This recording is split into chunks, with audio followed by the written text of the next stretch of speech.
A medida que trabajamos para superar el deseo de emitir juicios injustos, es útil echar un vistazo a las cosas que le tememos. Después de todo, muchas percepciones se basan únicamente en el miedo. Por ejemplo, es posible que el terror de una mujer helada a las gélidas temperaturas le impidiera darse cuenta de la verdad, que no hacía tanto frío como pensaba. Todos tenemos miedos y como seres humanos naturalmente emitimos juicios, ya sean justos o injustos, sobre las cosas que tememos. Estas evaluaciones negativas tienen el potencial de evitar que veamos algunas situaciones con claridad. Por ejemplo, cuando nos enfrentamos a tiempos difíciles, es posible que nos preocupemos de que nuestras circunstancias sean el resultado de algo que está mal en nosotros. A menudo esto es el resultado de un trauma infantil. Nuestras reacciones a esos eventos terminan distorsionando nuestras percepciones actuales, incluso si el incidente ocurrió hace mucho, mucho tiempo. Y aunque nuestro yo adulto puede saberlo mejor, el niño interior a menudo sospecha que tenemos la culpa de cosas que realmente no pudimos controlar, como el divorcio, el abuso, los accidentes, la muerte, o incluso las dificultades financieras. Esta angustia pasada y las creencias que creamos debido a ella tienen el potencial de gobernar el futuro si no elegimos ser dueños de nuestras vidas. Una mirada al pasado, por lo tanto, puede ser muy útil a medida que clasificamos nuestras percepciones de la realidad. A medida que revisamos la historia de nuestra familia, podemos descubrir las distorsiones y los juicios que hemos formado, así como los miedos que los crearon. Y aunque no podemos cambiar lo que sucedió, podemos alterar cómo nos sentimos al respecto. Más importante aún, podemos cambiar el curso del futuro. Percepciones defectuosas, ansiedad y juicios críticos, como creer que no somos buena madre, si nuestra casa no está siempre impecable, o sentir que tal o cual calle abajo no tiene éxito porque nunca fui a la universidad o trabajé tan duro como los demás, por una variedad de razones. Una causa principal pueden ser las expectativas que nos fijamos para nosotros mismos y las que nos han transmitido nuestros familiares. Muchas creencias diferentes impregnan nuestras familias y afectan nuestras vidas, el mundo, el sentido de autoestima y la capacidad de dar y recibir. Algunos piensan que la única forma de vivir es coexistir con nuestra familia extendida durante toda la vida. Otros creen que no es normal vivir con familiares. Diferentes grupos pueden sostener que es mejor ser negro que blanco, cristiano que judío, europeo que estadounidense.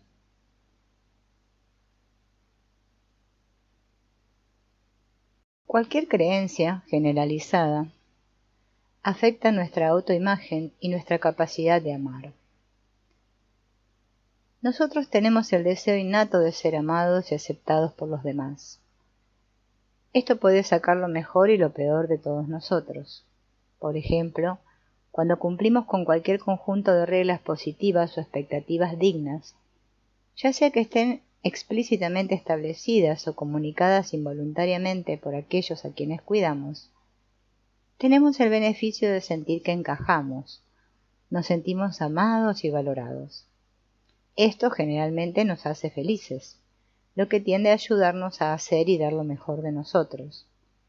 Pero cuando no podemos estar a la altura de todas las expectativas que nos rodean, o si son poco realistas e injustas, la mayoría de nosotros nos sentimos mal. Y cuando otras personas no cumplen, muchos de nosotros esperamos que ellos también se sientan mal.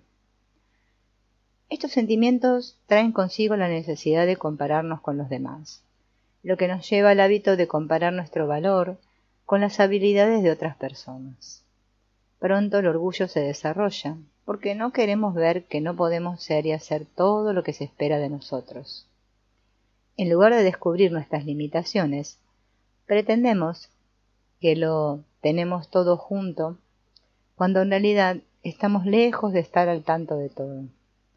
En cambio, estamos atrapados en un ciclo de críticas y juicios, estancados, lanzando barro, pensamientos y comentarios negativos, a aquellos que no comparten nuestros valores y opiniones, y evitando la basura que otros arrojan en nuestro camino. El fanfarronear no solo nos separa de aquellos que no son como nosotros, también duele. Convierte familias felices en individuos demasiado atrapados en un ciclo de retribución como para enfocarse en amarse y aceptarse a sí mismos y a los demás. El resultado es que surgen tendencias sociales negativas, como siempre ocurre cuando hay generaciones consecutivas en una comunidad determinada que no se sienten dignas o felices. Cuando las expectativas y las creencias enseñan a las personas a odiar en lugar de amar, surgen conflictos y comienzan las guerras. Cuando una familia entera tiene poca autoestima, sus miembros son muy críticos, sarcásticos y críticos con los demás, tanto dentro como fuera del grupo. Irónicamente, los individuos atrapados en el ciclo de la confusión pueden ser inconscientemente conscientes de sus deficiencias, pero demasiado atrapados en sus acciones para reconocer los efectos. En lugar de dar un paso atrás y usar la bondad para resolver sus problemas, pueden compensar en exceso sus debilidades, proyectando una imagen de poder y autoridad. Sus miedos a menudo están encerrados en lo más profundo de su ser, ya que se niegan a reconocer que algo dentro de ellos está mal o necesita un cambio, y probablemente se hayan vuelto competentes en el juego de la culpa. No solo temen ver sus deficiencias, también temen ver el cambio. Magnifica este temor multiplicado por la cantidad de personas en una familia, y esa es la cantidad de energía con la que probablemente te encontrarás al abrir la puerta del armario de los temores de tu familia. Aunque a veces es difícil, el resultado final de reconocer y superar los miedos y adquirir un mayor conocimiento es el crecimiento, las oportunidades y la libertad. Sin tal progreso estamos atrapados. Cuando tenemos demasiado miedo de ver, escuchar o aprender algo nuevo sobre nosotros mismos, somos como las personas del siglo XV, que se encerraron en los confines de su conocimiento limitado porque tenían miedo, y sus dudas se basaban en la falsa información. Imagínate lo que podría haber pasado si todos estuvieran atrapados en ese viejo sistema de creencias geográficas, como lo estaban en la época anterior a Cristóbal Colón, por ejemplo. Cuando otros no cumplen con nuestras expectativas, lo mejor para nosotros es decidir comprendernos y amarnos unos a otros en lugar de pasar a la ofensiva.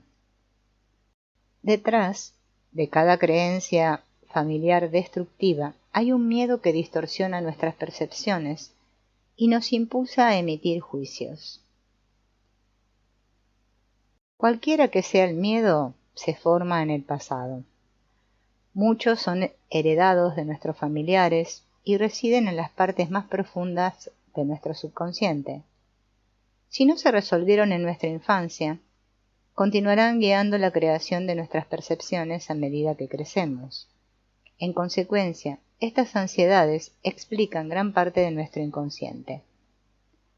Patrones que pueden dictar la mayoría de nuestras elecciones, así como los caminos que toman nuestros hijos a medida que les transmitimos estas ideas. Los miedos distorsionados destruyen las relaciones familiares con el tiempo, pero irónicamente muchos de nosotros nos aferramos a ellos porque creemos falsamente que nos ayudan a lograr nuestras metas. En realidad, si nuestras creencias se originan en las preocupaciones de alguien y contradicen el crecimiento y la felicidad, entonces son defectuosas. Debemos curarlas desvelando sus distorsiones. Esta es la única forma de superar el comportamiento saboteador. Entonces, ¿por qué participamos en la interesante paradoja de asumir ¿Que nuestro comportamiento nos está ayudando cuando en realidad es lo que nos causa más daño? Porque nuestra forma natural de lidiar con nuestros miedos es reprimirlos. Después de todo, dan miedo. Preferimos mantenernos firmes antes que enfrentar el resultado final. En consecuencia, y sin saberlo, se nos ocurren formas creativas de ocultar la verdad y pretender obtener lo que queremos. Es por eso que estos patrones se mantienen durante tanto tiempo. No estamos dispuestos a conquistar la aprehensión que los crea. Junto con las paredes de ladrillos que construimos, debido a tradiciones falsas y percepciones erróneas, muchos de nosotros tendemos a tener pensamientos y comportamientos conflictivos.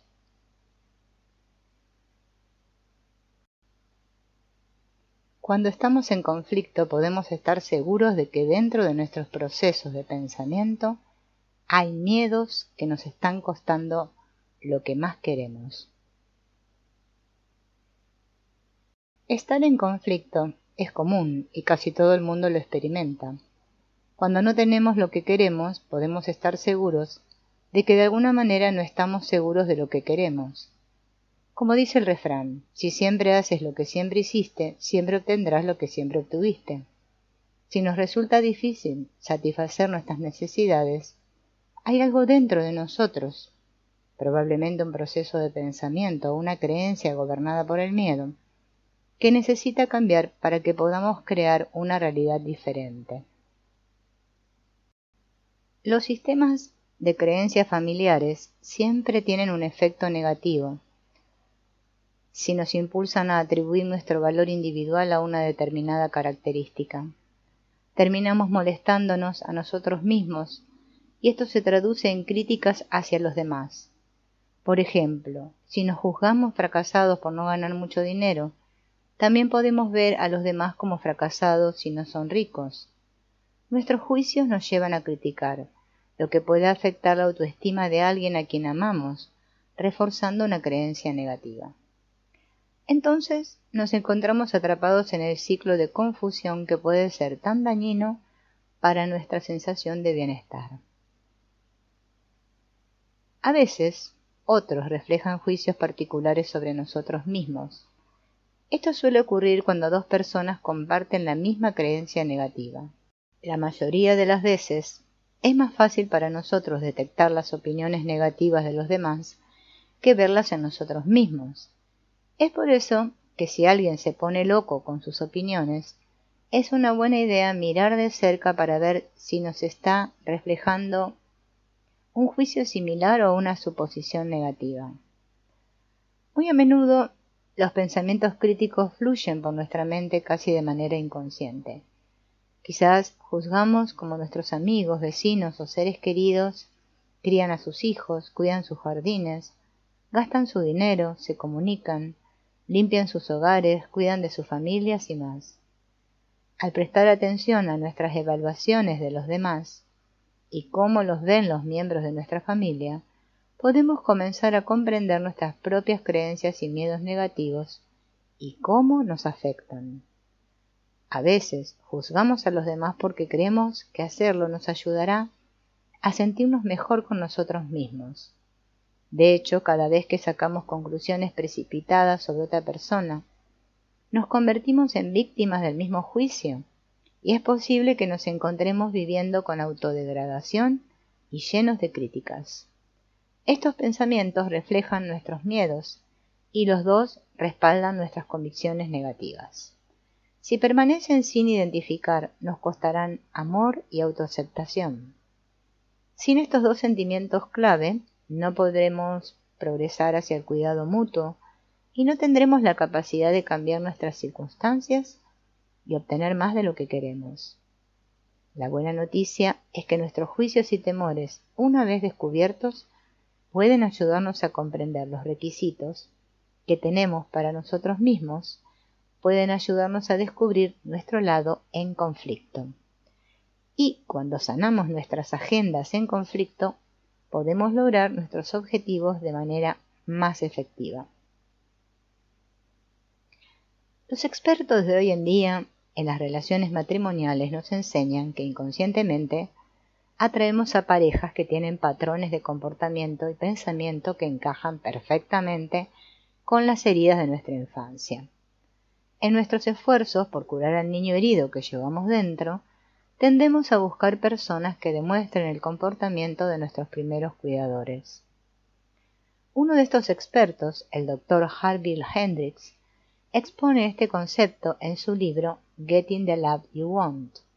Él enseña que el otro escenario es el proceso de casarse con alguien que nos refleja una parte perdida de nosotros mismos. Sabiendo esto, podemos ver que sanar nuestros matrimonios requiere que consideremos nuestras experiencias familiares y nos liberemos de cualquier patrón disfuncional que exista dentro de ellos. Veamos el ejemplo de una mujer llamada Jean que estaba muy enojada con su esposo. Ella lo describía como enérgico, poderoso, enojado y controlador, mientras que ella se describía a sí misma como tolerante, flexible, amable y gentil. Se la fue llevando de regreso a su infancia, donde descubrió una decisión importante que había tomado. Jean vivía en una familia que creía que estaba mal enfadarse, por lo que ella decidió que una buena persona evita los conflictos. En un esfuerzo por ganar la aprobación de sus seres queridos, fue obediente a la voluntad de los demás y siempre retuvo sus opiniones. También tenía miedo de expresar su enojo y compartir sus pensamientos. A una edad temprana decidió cerrar una parte muy poderosa de sí misma. Después de recordar su decisión crucial, Jean comenzó a comprender cómo y por qué terminó con un cónyuge agresivo y contundente. Había enterrado a una niña dentro de ella que era como él, y su comportamiento era solo un reflejo de ese niño. Había llegado el momento de que Jean se viera a sí misma, incluso las partes ocultas. Hablamos con ella de su necesidad de ser más equilibrada al darse cuenta de que hay momentos apropiados para defender lo que uno quiere y decir lo que uno piensa, y que no siempre es necesario mantener la paz. Por difícil que pareciera, el esposo de Jean fue en realidad un gran maestro para ella. Cuando comenzó a apreciar sus fortalezas y a sentir gratitud por las lecciones que estaba aprendiendo de él, posteriormente comenzó a notar un cambio en ella y en su matrimonio. La culpa es el proceso de cambiar el enfoque de nosotros mismos a otra persona. Cuando proyectamos culpa y no asumimos la responsabilidad de nuestra parte en nuestras relaciones, esencialmente renunciamos a nuestro poder de crear nuestras vidas exactamente de la manera que queremos que sean. Nos convertimos en víctimas de aquellos que nos han lastimado u ofendido, y no tenemos mucho poder. La mayoría de los matrimonios pueden sobrevivir si cada uno de los cónyuges está dispuesto a mirar profundamente hacia adentro. Sin embargo, para hacer esto realmente, el juego de la culpa debe terminar. Una ilusión común que destruye a las parejas es que nuestros compañeros son responsables de nuestra felicidad. Dado que la naturaleza humana deja a todas las personas del planeta algo imperfectas e incapaces de amar incondicionalmente, sería imposible que alguien pudiera satisfacer completamente nuestras necesidades, incluso si quisieran intentarlo. Unas expectativas tan elevadas son poco realistas e inalcanzables y conducen a la frustración. Cuando las personas comienzan a recuperarse y a cambiar los patrones familiares, a menudo se sienten tentados a dejar a su cónyuge o abandonar una relación. Si bien a veces eso puede ser necesario, muchas veces no lo es. Uno de los mitos asociados con el divorcio es la idea de que dejar el matrimonio resultará en circunstancias más favorables. Muchas personas que terminan las cosas con su cónyuge tienen grandes esperanzas de encontrar finalmente un compañero perfecto, pero en realidad las estadísticas muestran que los segundos matrimonios tienen una tasa de divorcio aún más alta que la primera vez. Carl Gustav Jung, el distinguido psicólogo, dijo: rara vez, o tal vez nunca, un matrimonio se convierte en una relación individual sin problemas y sin crisis.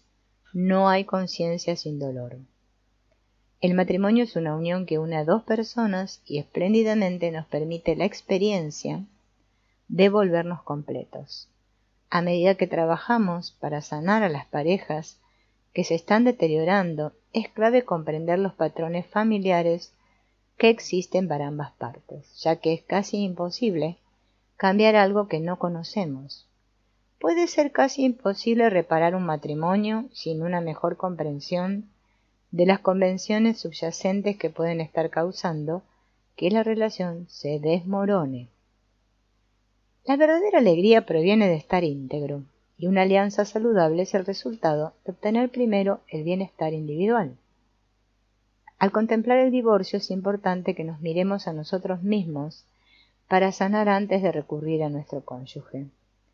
Llegar a una comprensión clara de nuestras intenciones inconscientes y nuestras delicadas necesidades personales nos ayudará a saber mejor cómo obtener exactamente lo que queremos. Es más difícil crear estabilidad cuando no tenemos claro lo que queremos o si estamos en conflicto con las relaciones debido a los miedos subyacentes que aprendimos en nuestro hogar durante la infancia. Muchas ansiedades pueden residir dentro de nuestras percepciones y pueden costarnos una relación íntima y exitosa si no estamos dispuestos a mirar más de cerca. Darse cuenta de lo que nuestra familia valora o no nos dará mucha información sobre nuestras creencias limitantes y patrones heredados. A medida que nos volvemos más conscientes de la conexión entre nuestros juicios y valores, aumentará nuestra capacidad para escuchar entre líneas y escuchar los mensajes subyacentes que enviamos a otras personas y que nuestra familia nos envía. Para comenzar este proceso vamos a hacernos las siguientes preguntas. ¿Qué juzgo en los demás? ¿Juzgo cómo lucen, cómo visten, el tipo de hogar en el que viven, el tipo de trabajo que tienen, su nivel de educación, su posición en la sociedad, su religión? Haz una lista por escrito de los juicios privados que haces hacia las personas con las que te asocias. Y por favor, sé honesto. Normalmente no nos gusta admitir los pensamientos críticos que se nos escapan, pero al ser franco podemos experimentar avances en la curación.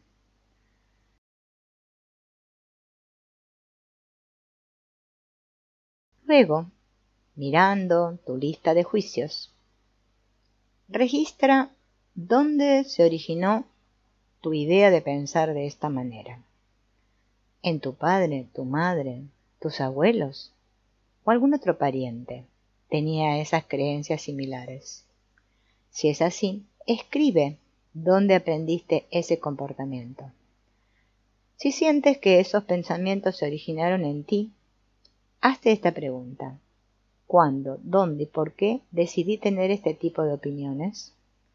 Quizás decidiste de niña o de niño que las personas gordas son malas y las delgadas buenas. O quizás decidiste que tener dinero era bueno o malo. Tómate todo el tiempo que necesites para explorar mentalmente esas decisiones y luego pregúntate, ¿tomé esta decisión en un momento en el que me sentí inseguro o indigno? Si es así, registra lo que más temías de ti mismo cuando tomaste esa decisión. Ahora regresa a la lista de creencias familiares y agrega las nuevas que hayas identificado, respondiendo las dos preguntas anteriores. Revisa tu lista completa de creencias familiares limitantes y pregúntate si cada una de ellas se originó debido a un miedo. Vamos a ver un ejemplo. Digamos que tu madre se sintió rechazada por su padre y asumió que él la rechazó porque tenía sobrepeso. En consecuencia, se preocupó por estar delgada y te enseñó que las personas buenas son delgadas y las malas son gordas. Como resultado, empezaste a juzgar a las personas con sobrepeso. La película El día de la marmota muestra la vida de un hombre interpretado por el actor Bill Murray, que se despierta para volver a vivir el mismo día una y otra vez.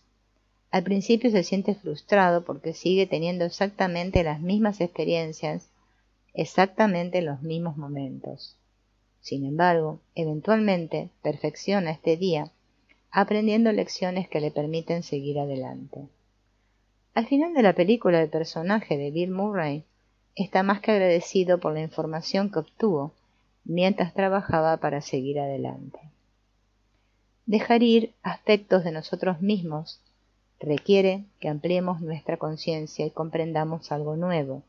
Cuando no lo hacemos, nosotros y nuestras familias vivimos en nuestras propias versiones del día de la marmota. Si la fórmula para el cambio es tan fácil, aprender la lección, entonces, ¿por qué es tan difícil de transformar nuestra vida? ¿Por qué no corremos pidiendo información, tratando de descubrir más sobre nosotros mismos?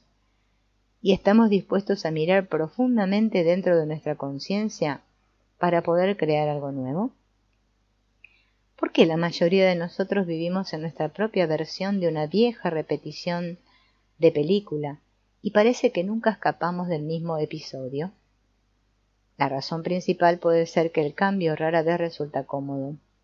Significa dejar nuestros espacios emocionalmente seguros, curar nuestros miedos y liberar el sufrimiento. Examinar nuestro corazón o volvernos conscientes requiere que entendamos lo que nos asusta, que miremos el pasado y que sintamos nuestro dolor. Carl Jung dijo una vez, el crecimiento de la mente es la ampliación del rango de la conciencia, y cada paso hacia adelante ha sido un logro de lo más doloroso y laborioso. Catherine Black, autora de Mothering Without a Map, escribe: examinar nuestras historias puede requerir una inmersión en aguas oscuras, pero explorando esas aguas podemos dejarlos y el miedo que evocan detrás.